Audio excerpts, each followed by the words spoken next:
in my generation, I'm 43. It's sort of, in a way, I feel like almost worse. It's like, you must have children, you must have career success, and also you should work out and do this and do that and be happy, and make me time.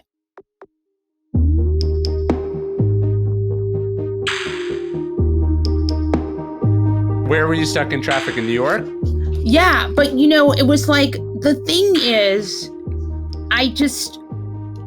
the days that I don't podcast I get completely, just for toots. So I went downtown and I thought I'd be right back. And then I was like on, one street for and I kept writing to your assistant, having an anxiety attack. Or producer. So anyway, I'm sorry. No, you're you're totally good. I flew on Monday and my plane was 5.5 hours delayed, and it took all of my self-control not to utterly lose my mind. I mean, it's like one of those things with flying where it's like, it's miraculous. Like, it's a miracle, right? You can get into the sky and go places that humans haven't been able to go but in the same sense, when it goes wrong, you're like, wow, I'm 5 hours late. Well, it challenges you because it's totally outside your control, but it feels insane to have zero emotion about it, right? So like you feel stressed or rushed, even though it's a totally impotent, torturing emotion, but it feels weird to just be like, all right, I'll see you in 5.5 hours later than I expected. But that's like really all you can do. Right. I also think the thing when people get mad at the airline staff, you're like, what are they going to do? Like, you want them to take off with the plane, with the mechanic down there, fixing, what is, you want them to fly into the back? Like, how would you want this to play out that would be better for you? Yeah, although the flight that I was delayed on, it was I woke up and it was delayed 2 hours, and I saw it before I left. I'd still had to wake up at 5 a.m. Right, but it was helpful that I learned 2 hours. Right. But then it was delayed another 2 hours, and then it was delayed another hour and a half or whatever. Obviously, if they told me it was 5.5 hours up front, I would have been totally fine, right? Right. I could have made plans. I think part of it's like the injustice of the way you're being treated, I think is what we're responding to. Do you know what I mean? No. That they're not being straight with you, that you can't plan around it. There is a part of it that mimics, I think, a healthy thing, which is don't let people treat you like shit. And when you're being treated like shit, it's hard to just take it. Right. I mean, but I do also think they don't care.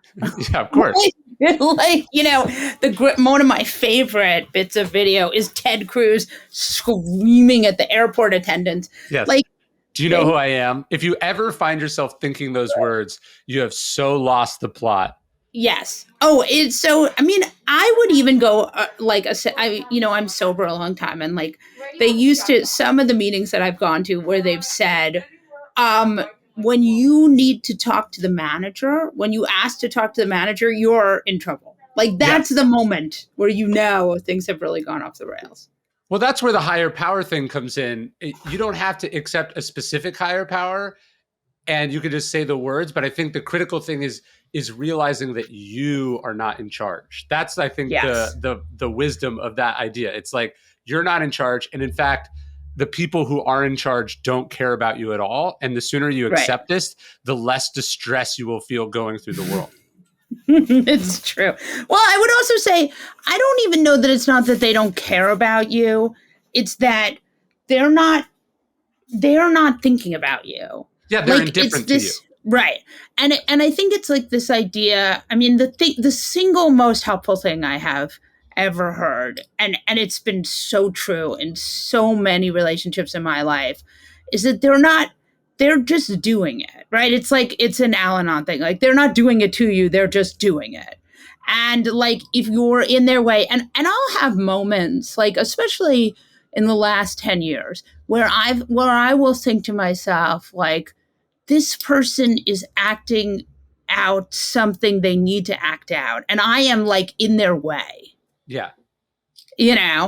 And that is very, I mean, I once had someone we're focusing on mental health issues here, right? Yes, This yes, is what this, okay, good. All right, just checking. I don't yes. want to talk about politics.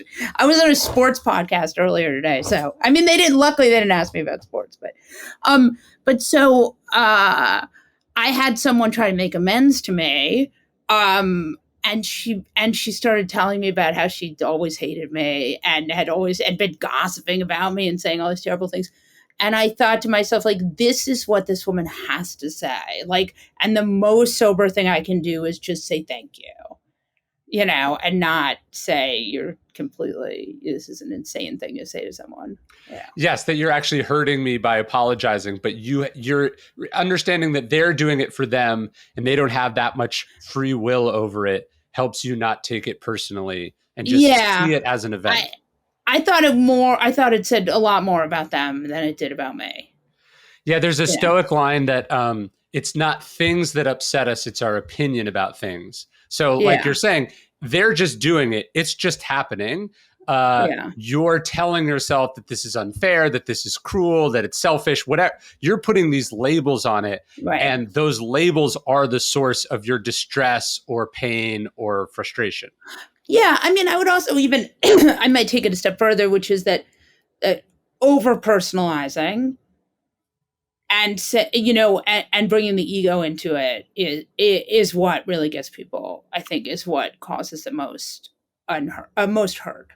Well, you wrote a piece at the beginning of the pandemic that I liked that was about how sobriety prepared you for what was Yeah. to come. How did that work? So, because I mean, it's an interesting thing because I'm sober a long time, but I also struggle from really bad sort of generational anxiety, right? Like, Likewise. I have stories of I in my mind, I can think of like my grandfather having anxiety attacks. Like, it's not even like on both sides, like one of my grandfather, Howard Fast, who was this writer who was communist and who was blacklisted and who went to jail. He had these terrible cluster headaches. So he had tanks of oxygen in his closet. So, there's like a very, so I would say that part of, this tenet in AI is the idea that you stay in the moment and you don't get too far ahead of yourself. And so what with this pandemic, I mean, certainly the way I felt about the pandemic in February 2020 was wildly different than the way I felt about it in July 2020, and wildly different than the way I felt about it in December 2021. And so I would say, like, that idea of just, you just like staying in one moment at a time and not trying to figure out, what this would look like in 6 months or in a year or in a year and a half. And I think that has really served me. Back in the ancient world, philosophy wasn't abstract, it wasn't theoretical, it was designed to help you live the best life. In Stoicism 101, we have a 2-week course that will introduce you into philosophy that will make you a better person. There's interviews with me, daily lessons that will challenge you to be better, give you new ways of thinking, tackling the problems of life, becoming your best self. As Marcus Aurelius says, you could be good today, but instead you choose tomorrow. Epictetus says, how much longer are you going to wait to demand the best for yourself? Check out our new course, Stoicism 101 at dailystoic.com/101. Yeah, there was, I think if you could, the closer you could get to an attitude during the pandemic that was just sort of like, buckle up, it's going where it's going. Yeah. The easier time you were going to have. It's the sort of fighting it or the denying it, which is sort of two different sort of approaches that a lot of people took. That's what I feel like got people in trouble. Well, and I also think like there was a moment, and I have a grandfather who lived through the 1918 pandemic. My grandfather on my mother's side. So there was a moment where we didn't know if this would be the 1918 pandemic. And the 1918 pandemic was, they just, it killed, 12-year-olds and 20-year-olds, and the healthiest people died.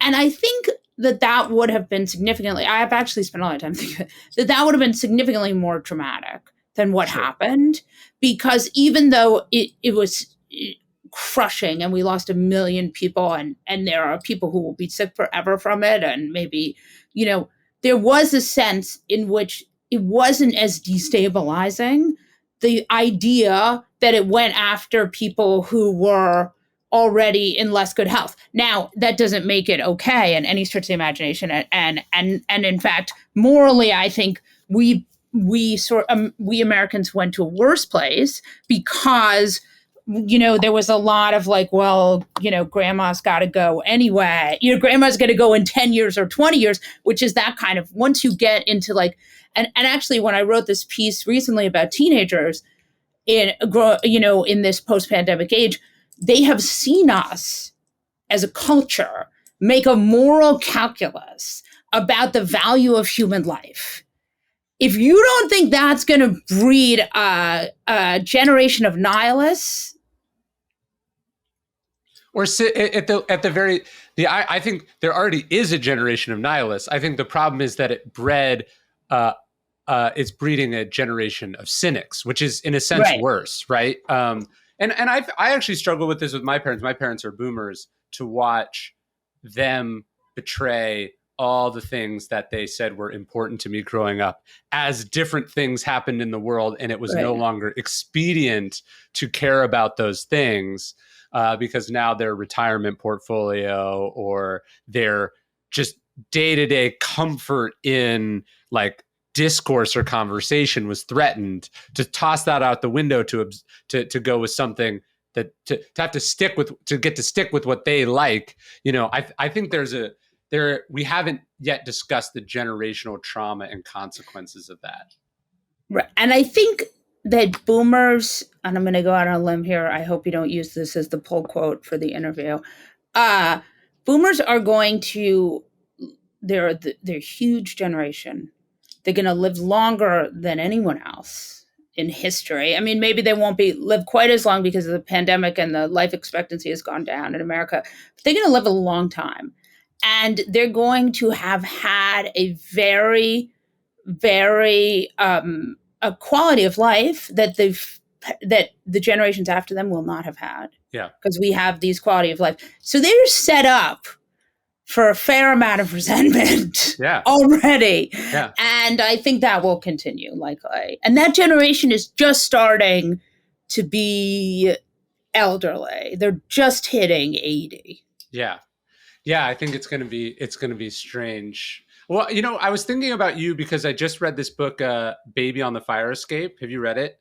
No. It's about like creative women in the 20th century and their struggle to be parents. So it's about like Susan Sontag and Doris Lessing and all these writers, mostly writers, although there's some sculptors, but the artists that we sort of know that were sort of freed by the sexual revolution in some way, and then still fighting against, still having to navigate that in their own way. I thought it was really interesting because I know obviously your mom is a writer a little bit later than them, but it was just really interesting to read, just because the history of the creative arts is so often male, to sort of read about these women struggling with these choices and lose situation. I thought it was very fascinating. I mean, what's interesting about that generation, and like my mom was friends with Anne Sexton, so I think that some of those people, which is a little bit older generation, and some of those women too. She wasn't friends with Doris Lessing, but she was friends with a lot of women in that generation, and I think my mom certainly struggled with this. There was a sense for these women that they could not have it all. Yeah. Now I think we're in a different way, which is we are told that we must have it all, which is it's an equal trap, right? Yeah. Because how can you possibly do that? But so I would say I think they really thought that they were sort of that they only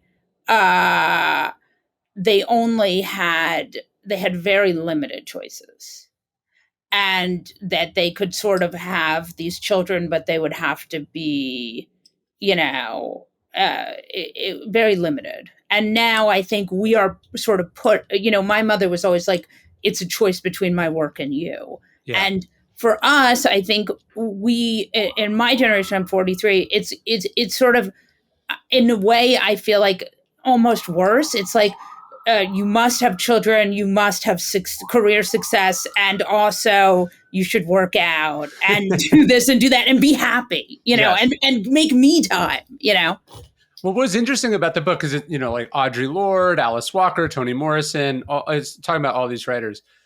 Although some of them are very well known, maybe other than Alice Walker, I guess Toni Morrison also, they almost none of them had any real commercial success. So like they're grinding against these gender stereotypes, but they're also just grinding it out with like sort of subsistence level survival, this sort of starving artist thing. For people who don't know, I mean, your mom's book sold like 20 million copies. It was one of the best-selling books of the entire era. That must have been a different set of issues because hers are issues of abundance rather than scarcity. Although I time is mean, still the precious resource. Alice was super famous, and Toni Morrison too. I mean, like, and Toni was like so famous, but she was also like a professor. I mean, those guys were super famous and successful. Alice is still alive. Toni is dead. But yeah, I mean, her problems. But again, being successful doesn't mean you're not completely neurotic. I mean, Yeah. there was a sense in which she felt that she had this big book in 1973, and maybe she would never write again, or maybe the book would never be as good, or maybe she would never be as successful as that one book. It was like her. To have your first book be huge is its own. I mean, look, it's not as bad as not. Yes. But I think it creates a whole other level of anxiety. Well, yeah, you never really feel like you've made it. You never really feel like you're good.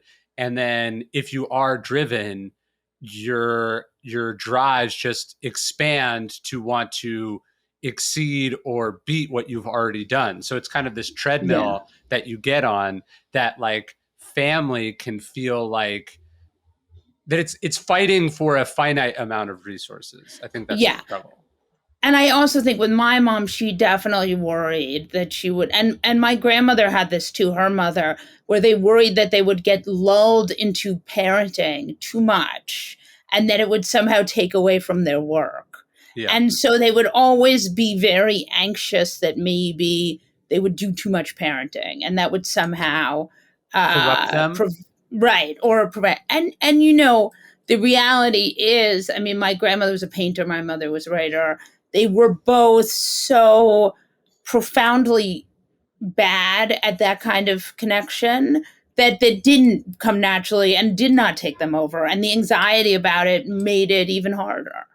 Yeah, I think that's what's so insidious about it. It's like because you're very good at your work and your work is natural and your work is something you control, family feels it's not that family takes up a lot of time. It's that family takes you out of your comfort zone because Yeah. it's all the things that work is not to you. Yeah. Yeah, I think that's right. I also think like if you get, with that generation, they had sort of figured out that they didn't have to do it. Like my grandmother uh was like she sort of went with my grandfather on these trips because he was an import exporter and they left the children with her parents, which is very unusual, right, for that Yeah. generation. I mean, this is 1920s, 1930s, 1940s, 40, 30s, 40s, 50s. So and then my mother had me 1970s, 80s, and she had just discovered that she could just outsource almost all of it. And so that was like thrilling to her, right? And there was no, this was the early days of like having people take care of your children. And And probably so, baby formula and a lot of those things are right, a just lot of those, possible. Yeah. right. I mean, that was the big shift that I think we don't spend enough time talking about or thinking about, as women especially, is that you had a time when the pill was the 60s, abortion was the 70s, baby formula, you didn't have, women were not, sort of, they were part, they were sort of baby makers, and then they were, wives. Yeah. I mean, there just weren't a ton of other roles for women, and that was sort of set up that way. So it's a bit, it's been a huge transition in some ways, in a lot Yeah, of ways. that it's funny so reading this book, still there's this kind of monstrous selfishness that all artists seem to have, Yeah. right? Yeah. But like what struck me as sad because obviously when you read about the sort of male counterparts of all these authors, and I think about this generationally, like when I have young kids, and it's like my favorite thing in the world. Like I care about it more than almost as more than anything as effectively, right? Right. And you just think, and all my favorite memories are that I would rather do that than go to parties or do all the perks of success. But then when you think like generationally, that fathers willfully deprive themselves of said thing, it's kind of insane when you think about it. Do you know what I mean? Like when you think about how fun Yeah. it is to have kids, it's obviously very hard. But when you think about Right. all the good parts, and that dads chose or society chose that like you just don't get to enjoy all these things, and people were just like, okay, that's how it works. I mean, I would say like they didn't even know. Right. Like Yes. they didn't even know that that was an option. I mean, that's the thing that's such a change. Is like, I mean, during the time, there weren't other options. But I do think the thing that's hard is it went from like you can't do this to you must do this, and Yes. you must do everything else too. And I think that's very tough. Like, our parents' generation was like, you can't spend time with your kids. And our generation is like, you must spend a lot of time with your kids and also work and also.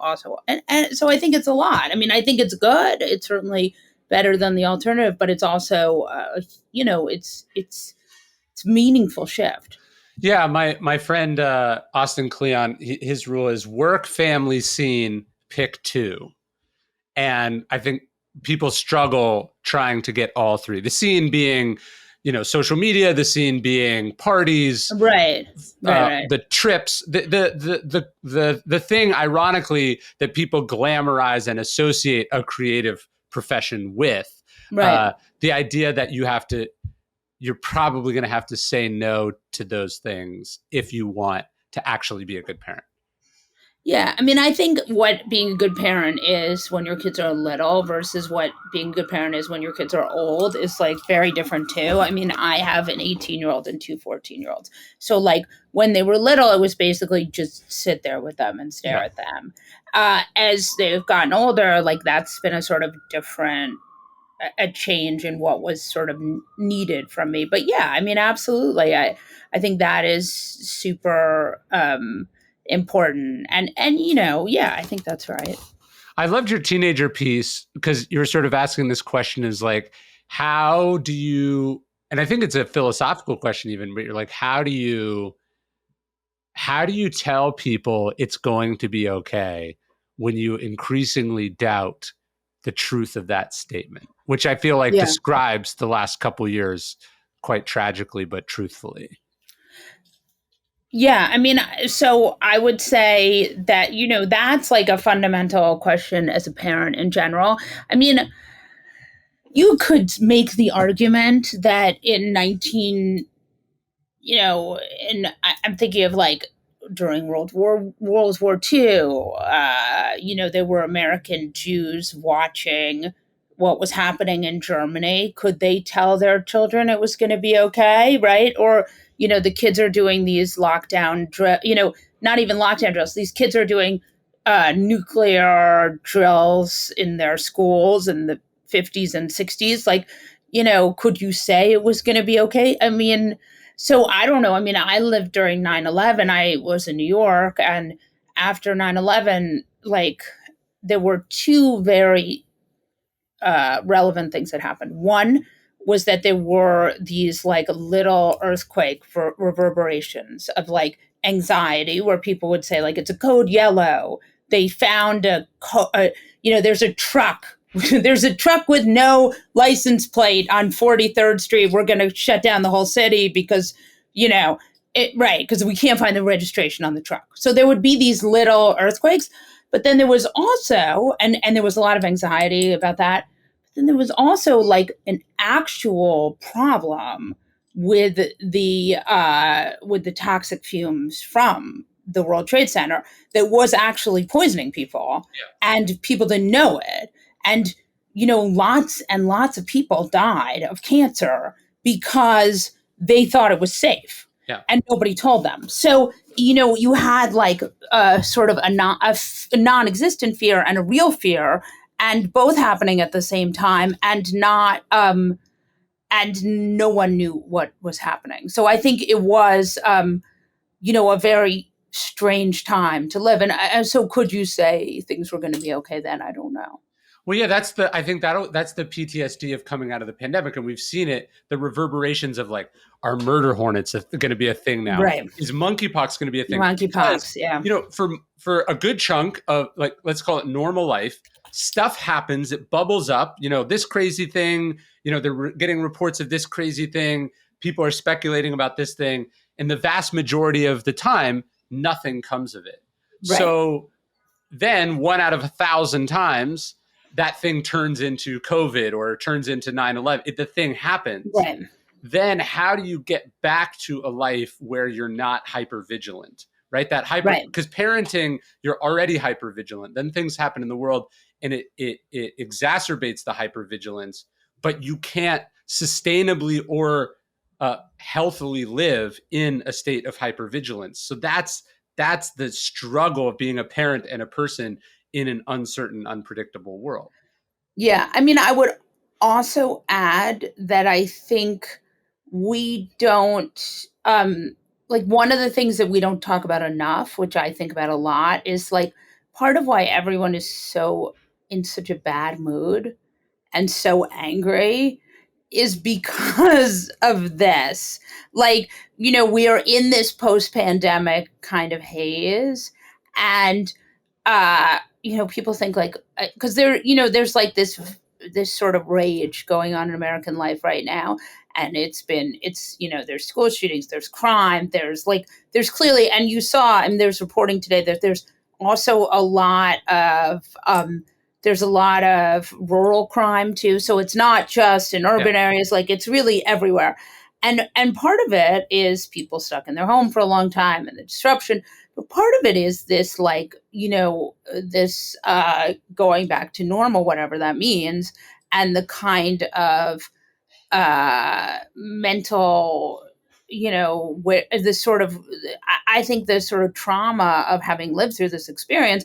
And because even though it wasn't like 1918 and our youngest and healthiest didn't die, we still had people who were, we still had people die, we still had people get sick, we still had stories of people who were young who died. I mean, there was still a lot of randomness. No, it's profoundly traumatic, and like trauma makes people behave in strange, unpredictable ways. And then it's kind of a feedback loop, right? It's like when people are acting out because they've undergone trauma, it's very hard to maintain your faith in humanity when you watch people behave or tweet or speak in a certain way. And then it's how do you pull out of that spiral?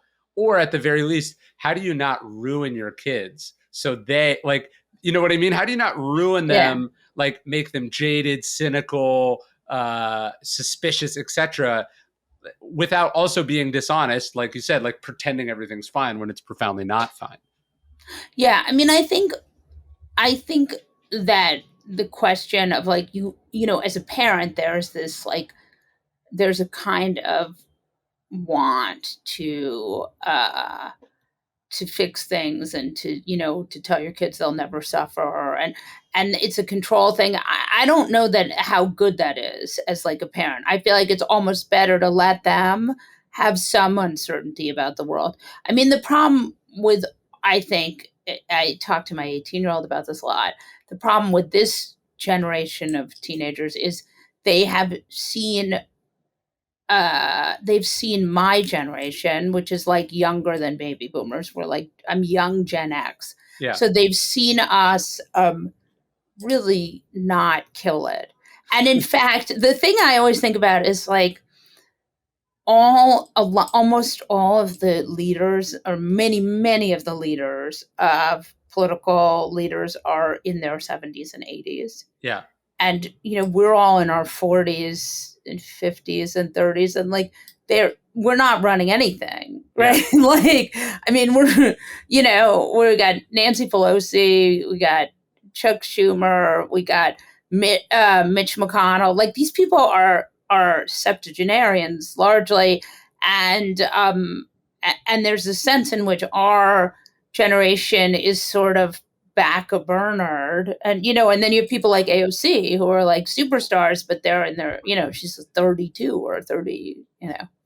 Well, no, it's like they want people to sort of respect the system and the norms, Right. as they personally don't respect the system or norms. Right. Like, I think, Yeah. like, you look at this, she's a hero to many people, but you look at Ruth Bader Ginsburg, like the profound selfishness of her Right. choice not to hand it over in earlier, or just assume it will work out as sort of there's almost like an all be gone, you'll be gone attitude to the like, what's that famous quote, after me the deluge. It's sort of Right. like this selfish, like, I'm in power Well, then, now, I have what I have now, I should right. hold on to it. The idea that I need to set up an orderly transition, or that there's even some idea of enough, like, I've gotten mine, like, I want to make sure that this neighborhood or this system or this company or this industry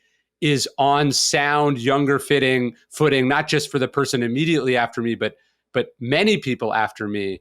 I think young people have watched a repeated betrayal of that idea. Well, I mean, it's like the reporting from Rebecca Traister with that piece on Dianne Feinstein, Yeah. where she is like, "Don't worry, it'll be okay." Yeah. Like, and it's like she doesn't worry because she's very, very elderly and is maybe not 100% there. Again, I can't speak to her mental state, but we've certainly seen things that might make us think that. And Yeah, I mean, I don't know how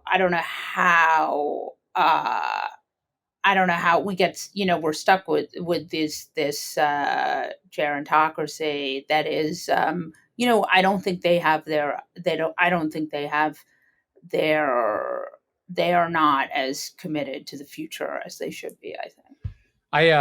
I wrote this book about Peter Thiel a couple years ago, and he always says things that make you think. He's not always right, but he at least thinks Right. about things Smart. interestingly. And Yeah. he said his question was, how much of the Me Too movement was also just a kind of generational backlash against people who should have moved on a long time ago, but were otherwise impossible to push out. And I thought, even if that's not actually what's driving Me Too, the sort of simmering rage Right. against a people who won't move on, there's going Well, to that energy is that's going to find an outlet somehow. Well, that is the baby boomer conundrum, right? Yes. Because that is where we're all really mad at them because they're taking over the planet and they won't stop. And like, we want to have our shot now. I Yeah. mean, I think that's pretty clear. I think you'd be hard pressed to find someone who's not a boomer who's not mad at them. Yeah. In some way, shape, or form. With Peter Thiel, so what I would say about Me Too, and then I want to talk about Peter Thiel. Since this is your podcast, I'll just, I think that what's happened with Me Too is that the backlash has actually been stronger than the original Me Tooing, which is really problematic.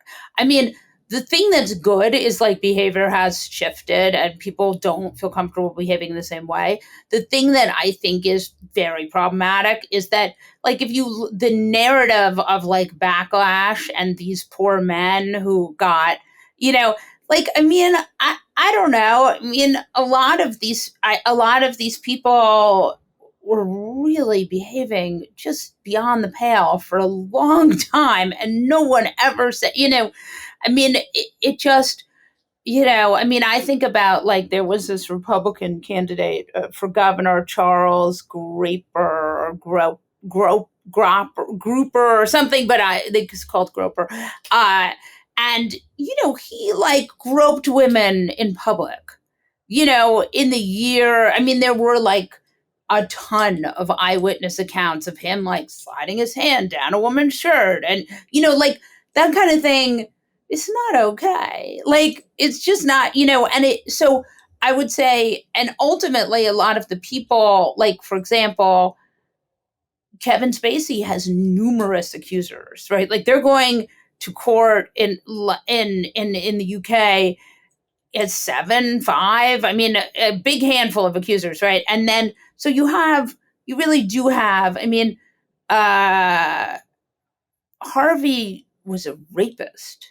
Like that Annabella Sciorra story, like, he ruined these women's lives forever and ever. So I do think the backlash has really. I mean, that's the other thing, is like there's so much bad faith media, and I mean this as a member of the media, is so you do find that sometimes the response is worse than the actual. Yeah, no. I think I found that too, because my first book was about media manipulation. So for some reason, it's like every time someone gets canceled, it's like my first book is like on the reading list. Like Oh, they interesting. read it, and then they all reach out to me. So I like, you could name your Me Too person, and there's a chance that they sent me like a Dark Night of the Soul email, right? And the it's weird because it's deeply humanizing to talk to anyone, whether they deserved it or not, right? It'd be the same Right, thing. You talk to someone on trial for a murder they committed. right, They would right, be like, fuck, right? Like there's something right, profound as you're facing severe, life-threatening or life-altering consequences for your actions. That does something to a person, right? oh yeah, Even if you're rich or definitely. powerful. So Yeah, it's always weird because you're talking to someone like that you recognize, whose work you've consumed because they were on TV all the time or in sports or whatever, and you sort of feel a human connection to them because they're coming to you at this vulnerable moment. The weird thing is, having had it happen enough times, all their stories are exactly the same, right? And right, it feels a little bit like a defense attorney for me, like the defense attorney who's like, yeah, all my clients are innocent, right? Like they all have the right. same. So it's this Yeah, strange thing where they all feel like this injustice has happened to them, and never is there any awareness about right, that there was another person on the side of what they're right, doing, and that there was right, almost nobody is profiting off doing this, like they're right, do you know what I mean? So it's the weirdest. I have the most, I think I have one of the more surreal views on all of it, because I've ended up talking to a handful of all these people, thankfully not Harvey Weinstein, but they've reached out, and it's this weird experience where, like, I'm talking to this person, I hope they don't kill themselves, but they're also obviously guilty. You know what I mean? It's the right. weirdest thing. Well, and I mean, I think, yeah, I mean, it's such an interesting. The two things that have made baby boomers the most upset have been Me Too, because the idea is, like, I do think they feel like, I mean, Charlie Rose. I just read Charlie Rose wants to make a comeback again. First of all, like, they really do. Some of these guys really do feel that they are entitled to another, like, bite of the apple. I mean, I I am struck by James Patterson's recent comments, Oh, that where rich white men are subject to racism. it's very hard to be a white male writer. He is the most, what, probably one of the four most successful writers in the world ever, right? He doesn't even write. I mean, I don't know how much of his books are written Yeah. by him, but there's certainly a argument to be made that not much. Uh, and he's mad that he's not get, that his people are not getting their fair. I mean, is like the level of brainworms you have to even have that idea and not say it. But it kind But of goes to the travel thing where like, can't you just accept that things are happening and that they're not always exactly how right, you would like them to be? And it just is. One of my favorite quotes from Seneca is he says, that taxes are a certainty of life, right? He was saying this right, 2,000 years ago, but that there's lots of different forms of taxes. And he says, you just right, pay the taxes of life gladly. Like there's just yeah, and one of the taxes of being one of the four most popular people in the world at what you do is got to be that the world attacks you, the world attacks your friends. You right, don't think things are perfect. Like there's a weird amount of arrogance to it where it's like, um, I don't think this is the way that things should be. And therefore that means this is somehow unjust or a persecution when really it just right. is. It's just a Is moment yeah. in culture. It's a wave. But I also think that fundamentally, people who have enormous success and make a lot of money are inadvertently or advertently surrounded by people who tell them what they want to hear. Yes. And that gives them brainworms. Yeah. And so when when you interview them, you're not talking to a normal person, you're talking to someone who's never had anyone tell them the truth, or hasn't in 3 decades. And so, I mean, that's, I wrote this piece about Bill Maher and he's super mad at me, which is, God bless. And he, and I said, he's been famous since 1993. He has millions of dollars and he lives in Los Angeles. Like, this is not going to make you a normal person. And I'm very honest about my own situation. I come from a very privileged background. I've been very lucky. I have, had a lot of advantages. But, people still tell me that the sky is blue and that it's raining out, whereas I don't know that people tell that to Bill Maher. I think that's no. I think that's right. So what's the other? So boomers, it's Me Too, and what's the other one that really upsets them? Is it cancel culture or I think cancel culture, yeah? because they just are convinced. I think it's an anxiety. I think more than anything, they're just convinced that they will say something wrong and it will ruin their lives. When in fact, in actuality, the people we've seen who that's happened to have been people who were really bad faith actors, like who were saying race. I think of what's her name? The woman who got canceled. She was like a Paula Deen. Yeah. Like Paula Deen, this was not an accident. Like clearly, she said a lot of really problematic racist stuff. Like, I mean, and she ended up still having, I think she still has some of her empire, but, I don't think you sort of stumble onto this. I think, if you make it, and I mean, a good example is Lizzo, right? She said something that people got offended by. She apologized and she changed it. And I mean, it was like not a big deal. It didn't matter. People were like a little offended. She changed it, apologized. Like it's so, I mean, I feel like if you are a public person, you make a mistake, like, and you are of good faith and you say you're sorry, like, generally people forgive you. I mean, these situations are more, they were more like real, there was a malicious intent. Yeah, no, there's this boogeyman that's, and a lot of the people that I know seemed very worked up about the boogeyman, and I guess I get it in the sense that like I also worry about planes crashing, and like if you're a person who Right. has a form of anxiety, Worries. I Yeah. I, I worry. I guess people are framed for crimes from time to time. Terrible things happen, and I guess there is kind of a low level awareness and a preference that not happen to you.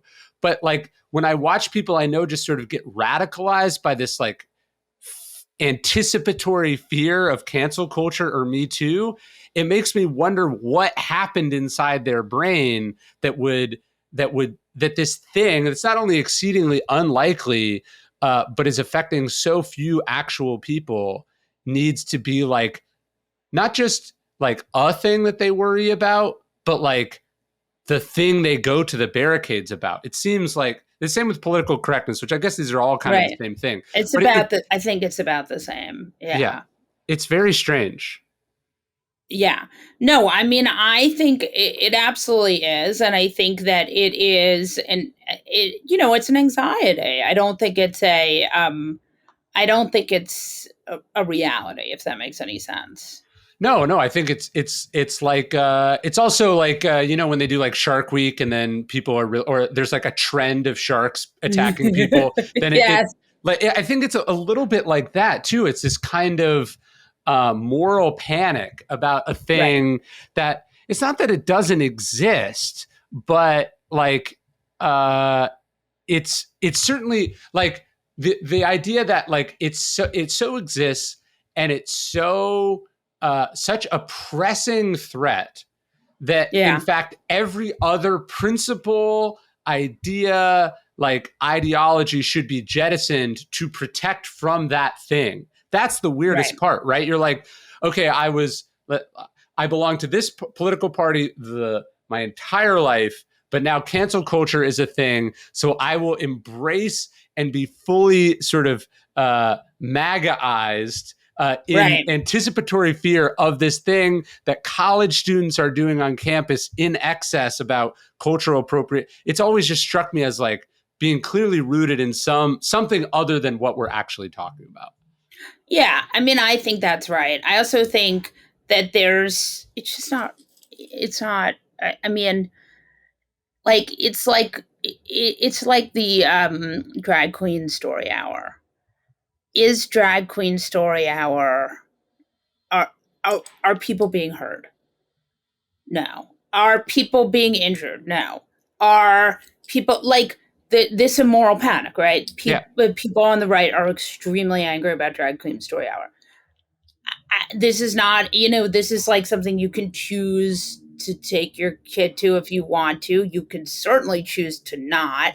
And you have people on the right who are refusing to certify the New Mexico election because they don't believe that the voting machines are real. And you know what I mean? Like, these are not the same things, just because. I think what we've seen, I mean, I'd be curious. So just tell me about Peter Thiel for a Okay. minute. So if we had had that ocean world, if we had just let him have the ocean world, we would all be okay today. Well, so I wrote a book about his plot to destroy Gawker, and Okay. I was the only one that he was willing to talk to. But then Nick Denton would also talk to me. So it's kind of I Wow. found them both to be fascinating individuals and kind of at their core essence like the same person. And that may Yeah. have actually been what drew them inevitably like a gravitational pull into conflict. It's like it was like the world could only support, in their view, the world could only support one contrarian gay tech mogul, right? Right. And even though, of course, they lived on different coasts and a different group, Right. whatever, but Very different. it Yeah. inevitably that it was like the town wasn't big enough for the two of them, and so Yeah. I found like my take on Peter was I I didn't necessarily well I felt like Gawker was actually horrible and more horrible than people. I felt like Gawker was horrible for many of the reasons that Trump is horrible. The Right. cruelty, the lack of Right. adherence to any kind of moral compass, the Right. driven Right. by Right. what the all of that. So I Yeah. understood why Peter was doing it. I was also very impressed by the sheer competence of it. Do you know what I'm saying? Like Well, that I he mean, did it. yeah. Yeah. And so I was just more fascinated with like who these two people were and what made them tick, as opposed to having a strong moral judgment over either of them. But then I found that in the subsequent years, Peter has abandoned a lot of He's the gotten things that make worse. that uniquely interesting slash Yeah. relatable, if that makes sense. It's interesting to watch how tech world has gotten weirdly robber baron-esque. I mean, I am married to a VC, so and we've been married for 20 years. So I have always thought, or at least up until about 5 years ago, I thought, well, there are some bad people, but there are a lot of good people, and they Yeah. want to fix the problems of the world, and they're going to do it with this and this and this, and their hearts are in the right place, and they're building a better world. And as the years have dragged on, I have really abandoned that good feeling. And and it just seems, and I mean, a great example, like one of the favorite conservative talking points is San Francisco. But how did we get to San Francisco? Tech bros, right? They Yeah. drove up the price of the real estate. They decided they didn't, I mean, for example, like where I live in New York City, there are quite a lot of people who are oligarchs like the tech bros, and they have poured money into, I mean, a good example is Michael Bloomberg, right? Michael Yeah. Bloomberg is an oligarch. He's incredibly rich. He's made a ton of money, and he spent a lot of money on the Met Museum and the parks and and I mean, when he was mayor, I mean, again, I'm not saying he was good on crime. He was terrible on criminal justice. He was, he basically continued a lot of Rudy Giuliani's really racist policies.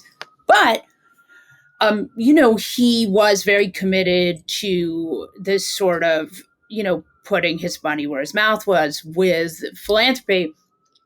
You don't see that with these tech bros. Yeah, it's interesting. It's kind of like it's like it's all the same drive and ambition and money and power without the restraining sort of cultural code or expectations that would protect against the worst excesses. And I think Elon Musk is an interesting sort of real time example of this. I know you guys tangled with him recently, where you're just sort of like, you have all this money and all this power, but what seems to be motivating you most is like owning people on Twitter, right? Like whereas Yeah, Bloomberg or one of, let's say, a generation before this, sort of the wealthy people would have thought a lot of this stuff was sort of beneath them, or that they were too right. busy for it. There's a weird almost humanness to it, but the as you become powerful and successful with that responsibility or with that power should come a certain amount of responsibility and restraint.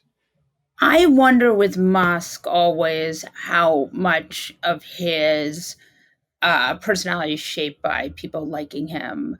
And I mean, I don't know how much that's true with other wealthy people too, but clearly, like some of what's happened with Musk, with his radicalization, is that people on the right just adore him and are so excited to have him.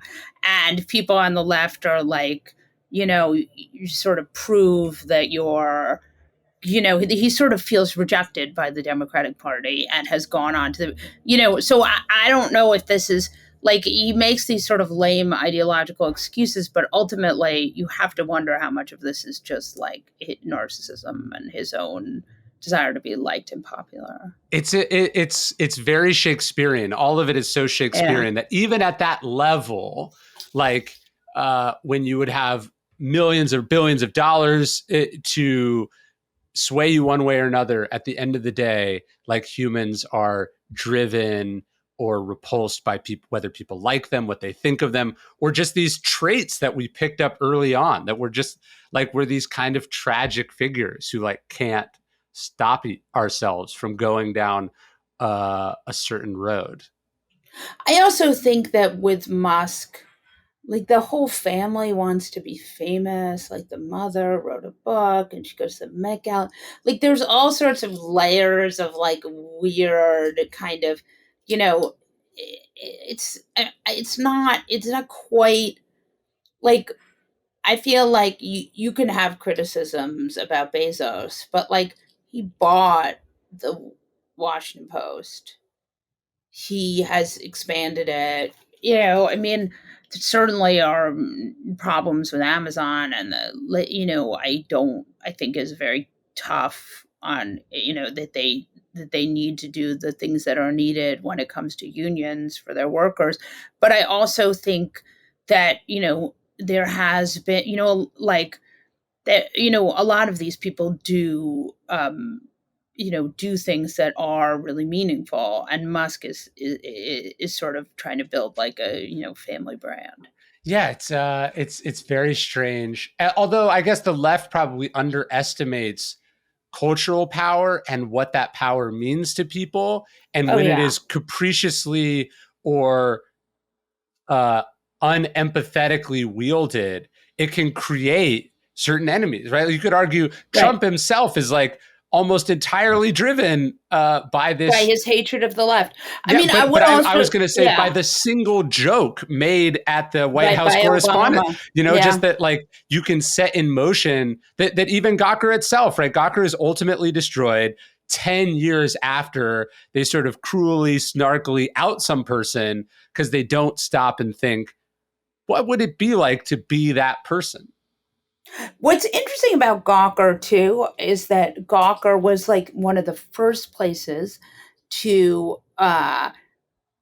the way that writers were paid by posts Yeah. and the way that the algorithm was juiced. Like they were the early uh, sort of adapters of that, and that the fact that that was then taken out of, put out of business by a tech bro is pretty Who sat on the is board of something. Facebook, right? Like, No, I um, know. there's that Nietzsche quote about like, beware those who fight monsters that you don't become one. I think there's an interesting take that Peter and then the sort of world he becomes absorbed into, Musk also becomes in many ways a lot of the things that he claimed to be trying to destroy in Gawker. Like when you look at a JD Vance or a Right. Blake Masters and you look at the media game that they're playing, it's right out of that playbook. It's say Oh, crazy, horrible things,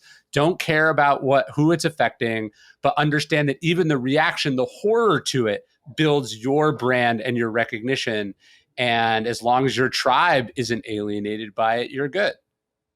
it's I think a lot about this idea that you have these, you have candidates or senators who were Tim Scott, Democrat, Senator Kennedy, John Kennedy from the great state of Louisiana, Democrat. Like you have people who basically gave up what they believed in to become senators or congresspeople. But it's interesting to me. Then they don't then get in there and say like, okay, now I'll go back to normal. They Yes. stay right. Like there's no world in which like JD Vance, if by some possibility he wins, that he then he becomes, he goes back to who the never Trump Republican he was when he wrote for the Atlantic. Well, you tell yourself that's why you're doing it. But it's like, I Right. think it's the other Nietzsche quote, it's a mask that eats at the face, right? Like Yeah. eventually you figure out, like once you live by the algorithm, you die by the algorithm. Once you figure out what plays, you then don't go back to a world in which you fight that as a headwind. You know what I mean? Right. It's No. that's the tragedy of it. Yeah, I think that's absolutely right. Yeah, I think that's 100% right. So, last question: how, given the horrors of what we're talking about, how do you raise kids that, or how have you thought about this with your family? Like, how do you send them out into the world, if not with hope, with a sense that they have some agency or control and can do good in the world?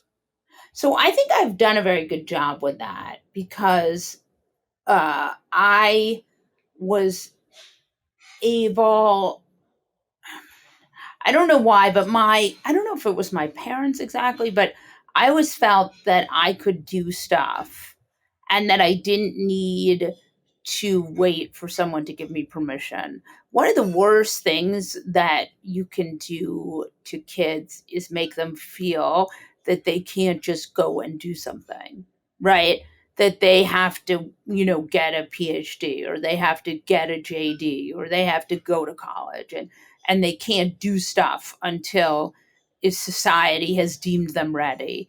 And I wrote my first book when I was 19, Normal Girl, uh and people were like a little bit mad at me, like how dare you like skip the line. Yeah, I got the And same thing. yeah, by the way, those people like who knows what happened to them, but like um but I don't think that's right. I think people want to know what young people have to say, and I think that that it's actually quite good. to have those kind of thoughts out there, and that there really is a need. What's great about social media, and what nobody ever says is, everyone's always complaining about social media, and they're so mad at it, and they hate Twitter, and they hate this, and they hate that. And I think Facebook is largely, has done a lot of damage. But I also think that what's great about social media is you don't have to have a PhD from Yale. You don't have to be a writer at the Wall Street Journal. You can be anonymous account 234, and you can grow your follow. If people like what you're going to say, you can put your hand on a rock. There is no barrier to entry. Like when my mom wrote Fear of Flying in 1973, your book got discovered if it got good reviews in the following places. And if it didn't, no one would ever see it. Right. And you couldn't, unless you got an op ed published, no one would ever see your thoughts. And now the world is much more open. So I actually think it's great. Have you read the Maggie Smith poem "Good Bones"? Yes. That's Yes, yes. I like that idea also. The world is fucking terrible. There's horrible people out there, but like a good realtor, you have to tell your kids there's good bones. Right. Well, and I also think, like, you know, the world is complicated, but there's opportunity. Yeah, you when she says you can make this place beautiful. That's the idea. Yeah. It's Yeah. ugly, uh, Yeah. but but there are opportunities uh, if you so choose. Well, it's complicated. I don't know that it's ugly. I think it's complicated, and we haven't helped it get better Right. yet. No, we have also been neglectful owners. Yeah. Yeah. I think they're pretty clear on that. Well, Molly, thank you. I love your stuff, and Oh, well, I thank you appreciate it. so much for having me. This was great. This is super interesting.